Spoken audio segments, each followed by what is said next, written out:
Praise the lord. ఈరోజు దేవుని వాగ్దానము, పవిత్రమైన వరములను మీకు అనుగ్రహింతును. అపోస్తల కార్యములు 13:34. దేవుడిచ్చేది ఉన్నతంగా ఉంటుంది. యెహోవా ఉత్తమమైన దాన్ని అనుగ్రహిస్తాడు. దేవుడు చెప్తున్నాడు, వరములు ఇస్తాడు. ఎటువంటివి? పవిత్రమైనటువంటి వరాలు మీకు అనుగ్రహిస్తానంటూ ఉన్నాడు. హల్లెలూయా. మనం నమ్మినట్లయితే ఈ రోజున దేవుడు మనకి దేవుని వాక్యం ద్వారా బైబిల్ గ్రంథాన్ని చదువుతూ ఉన్నప్పుడు విచిత్రమైన జ్ఞానమును, అద్భుతమైన శక్తిని దేవుడు మనకి ఇస్తూ ఉంటుంటాడు. అందుకనే విచిత్రమైనటువంటి పవిత్రమైనటువంటి వరాలు దేవుడు ఇస్తారంట. నమ్ముతున్నారా?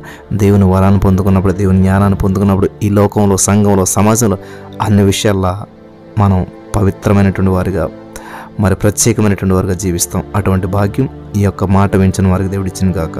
స్తోత్రం దేవా. ఈ వాగ్దానం విన్న వారు అందరి జీవితాల్లో పవిత్రమైన వరములను నువ్వు అనుగ్రహించావు, నేను నమ్ముచున్నాను. వారి జీవితాలు ప్రత్యేకంగా ఉంచినందుకు వందనాలు. నజరేయుడైన యేసుక్రీస్తు నామములో ప్రార్థించి నమ్మి పొందుకుని నమ్మ పరమ తండ్రి. ఆమెన్.